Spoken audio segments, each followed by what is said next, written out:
Let me ask you something. Why do you still try so hard to be loved by someone who runs every time you get close? I know it hurts. I know you think if you just love them better, they'll finally choose you, but they won't.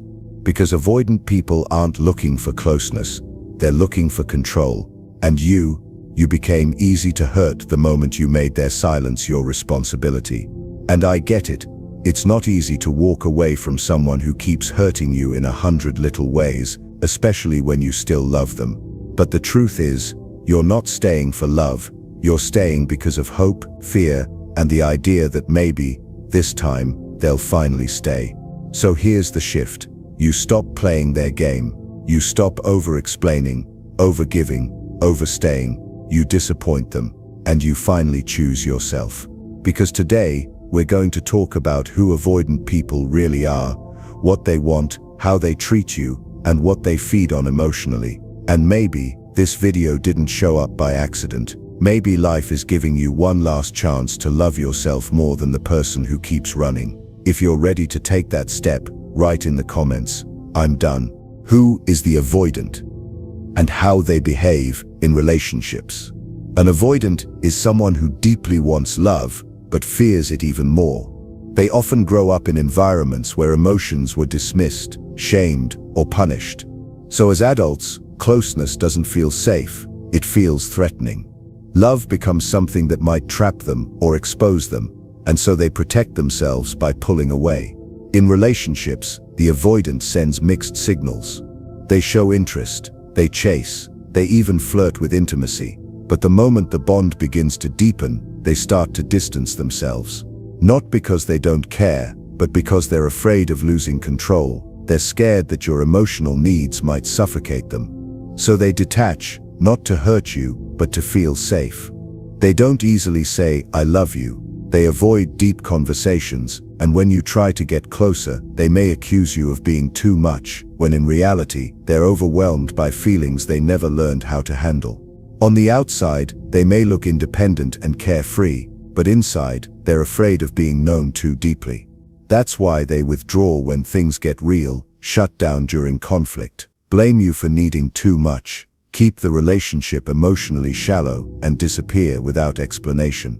They're not bad people, they're hurt people, scared people. But until they face that fear, being with them will feel like begging for scraps of love, like your worth depends on how well you can hide your needs.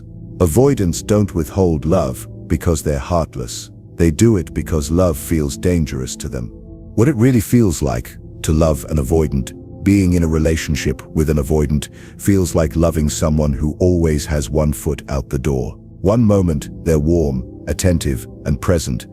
Then suddenly they pull away, go silent, and build a wall you can't cross. Their emotional distance creates confusion that slowly turns into self-doubt. You start questioning yourself.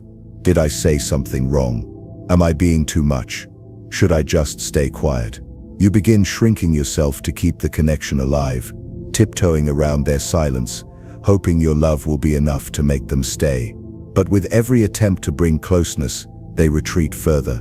They avoid conflict, disappear when things get real, and instead of offering reassurance, they say, "You're overthinking," or "I just need space." And you begin to wonder if maybe you are the problem. They don't yell, they don't fight, but they punish in silence.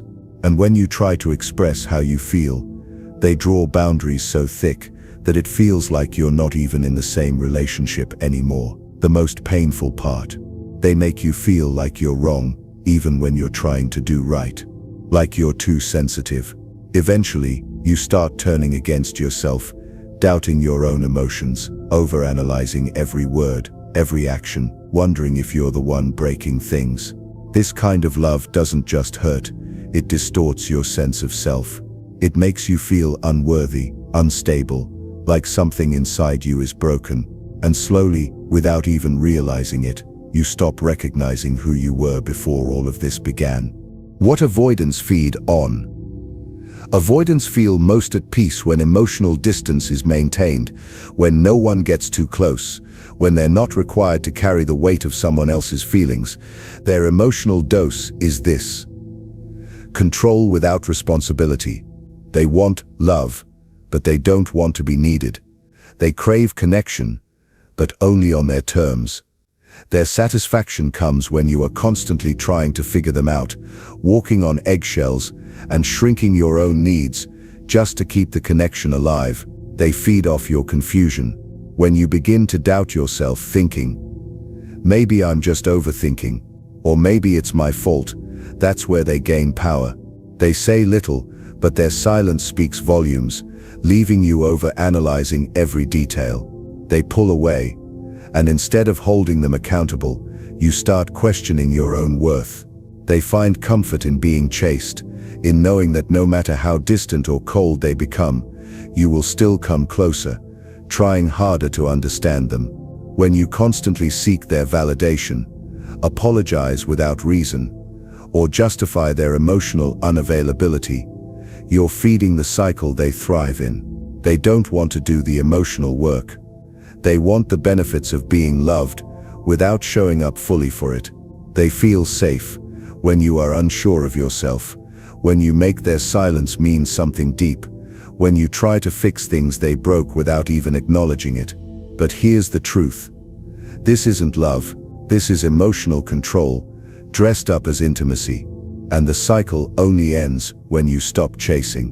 When you stop begging for crumbs and start reclaiming your self-worth. That's when the game ends for them, and healing finally begins for you. When you stop giving what was draining you. When you become aware of everything. When you start to notice that they only come close when they want something. When you begin to recognize the confusing cycle of their affection and distance, you begin to wake up. You start to see the patterns. You know when they're being real, and when they're just using words to keep you from walking away. You realize this relationship is surviving on your effort alone, but even then, the avoidant doesn't see it. They don't notice your exhaustion. They don't hear your silence. All they see is that they're no longer getting what they used to receive from you. So they try to get it back, through guilt, pity, or sudden softness.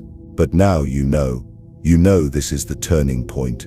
And this is the time when you have to be the most careful, because these are the moments when you're most likely to fall again, to hope again. And yet, these are also the moments when you must listen to your inner voice and say, I can't go back to the comfort that was silently destroying me. This is when you stop giving what was draining you. You pull yourself back, and from there true healing begins. Maybe that's why you tolerated so much, because you thought, if I treat them like they treat me, then what's the difference between us? You didn't want to lose your softness. You didn't want pain to change you. But the truth is, they weren't thinking like that. You were loving from your values. They were taking from theirs, and while you stayed kind, patient, and hopeful, they stayed distant, detached, and blind to your efforts.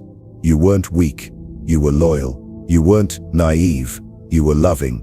But even love has a breaking point. Protecting your peace doesn't make you cruel. Saying enough doesn't make you selfish. It makes you self-aware. You finally saw that being good to someone who keeps hurting you is not kindness, it's self-abandonment. And the moment you stop feeding what drains you is the moment you start coming back home to yourself.